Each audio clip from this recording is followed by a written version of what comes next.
Today gamers, we're going to be jumping into some more Starfield, and this time I'm going to be giving you my top 10 picks for the skills you should be looking at early and try and investing into whenever possible closer to the start of the game.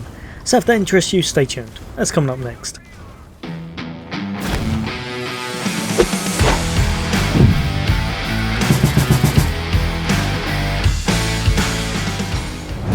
Welcome back everybody. Today we're going to be taking a look at Starfield, and what we're going to be focusing on is going to be some of the best tier 1 skills, so my top 10 picks from that you should be investing in early in order to get the most out of the game and to have an enjoyable playthrough. Now remember, this is just personal opinion, but all of these are amazing and can work on any build. So the first one we're going to be looking at is going to be Stealth. This is just a great one to pick up, as it's going to add another layer of depth to the gameplay, and without actually putting any ranks into this, stealth will not be a viable option for you whatsoever. At rank 1 it's going to add a stealth meter to your gameplay, and you're going to be 25% more difficult to detect when sneaking. Suppressed weapons are also going to do an additional 5% damage, and further on down the line, if you wanted to invest in one of the capstone, stealth can really come in viable for doing a lot of additional damage to those enemies and really enhances your gameplay. Over to weightlifting, and this is probably one that I just can't do without. At rank 1 you're only going to get an additional 10 kilograms, but anytime you can upgrade this is really going to help you. Of course you can throw some of your items over to your companions throughout your playthrough, but being able to pick up a lot more works out in your favour and allows you to pick up some really nice items and to sell off a lot more throughout your gameplay, making yourself a really nice amount of money. As such, I'd say if you're going to be investing in this one, you're probably going to want to invest all the way to tier 4 so that you manage to reap the biggest bonus. Going over to our third pick, and in the physical tree again, we've got Wellness. In this game, I'd honestly say this is one that you probably should be picking on most of your characters. At rank 1 it's going to increase your maximum health by 10%, but it's another one that you'll probably want to be boosting up as high as possible, because you tend to get the most out of this game when you're putting it on higher tier difficulties. You're going to get more legendary reward, you're going to encounter tougher enemies, and they do actually hit like a truck. If you're thinking about playing some of the toughest content on the toughest settings, then definitely Wellness is one you'll want to invest in. Over to Theft, and this is one that will be hit and miss for some people. I think this is well worth investing in because it's going to give you again another kind of layer of depth to the gameplay. At rank 1 it now means you have the ability to unlock pickpocketing targets, and without the one skill point investing in this is something you'll never be able to do.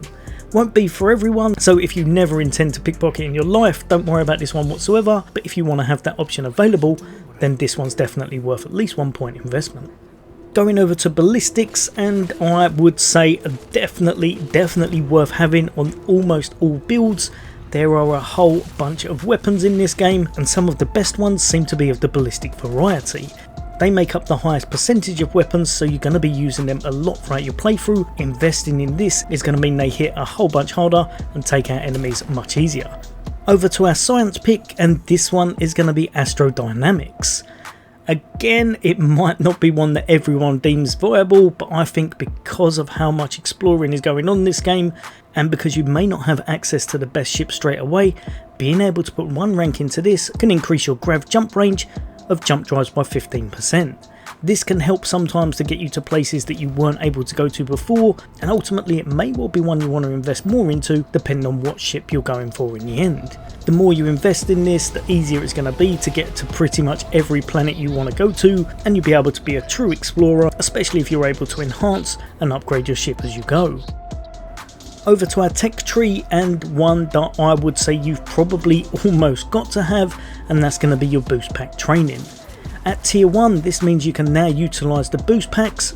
Without this you're not going to be getting very high jumps on those planets, life's going to be pretty difficult, and you may struggle to get up certain places or reach some areas without this. In fact, if you manage to get this all the way up to rank 4, you can make some significant jumps with this, and the capstone further on that also utilises jump packs can be quite overpowered, slowing down time itself. As such, this is probably one you want to look at for almost all characters. Jumping over to targeting control systems, at rank 1 this is going to unlock your ship targeting functionality. This is going to help you tackle that space combat if you want to take out their thrusters, their engines, their shields. If you like taking over ships, this is probably going to be the one you look at, especially at later tiers going forward. It's going to mean you're able to tackle them much easier and much faster, and you'll really start to notice the difference between how long it takes out those enemies in space. If you're all about ship combat, this is definitely one you want to look at very early on in your game. Next up, and we have security. At rank 1 you can attempt to hack advanced locks, and you also have 2 auto attempts that can be banked. This skill is completely down to whether or not you think you're going to be going out and using lockpicking a lot. If you like to be sneaking around, if you like to lockpick pretty much everything, you'll definitely want to invest a lot into this. Probably all the way up to rank 4 so that you can get the best out of everything. However, I found personally, I don't know if this is 100%, so chuck it in the comments, but I seem to find that a lot of the things I was opening tended to be linked a little bit to the higher difficulty tiers.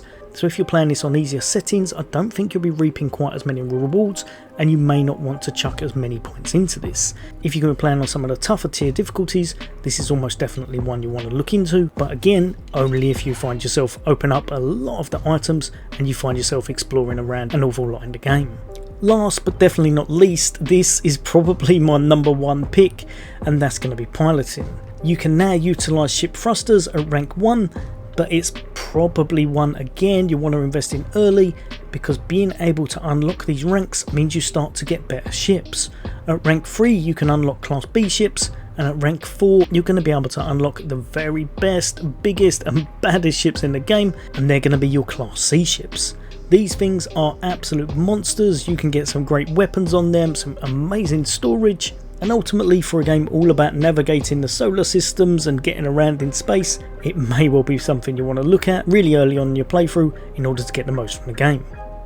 But yeah, let me know in the comments, especially if you think there's any I've missed off, because everyone will have their own personal opinion. These are my top picks from ones you should be chucking on early and trying to invest a little bit in as you make your way through the game. But as always, there'll be a lot more content from me. For now, take care, I'll see you on the next day.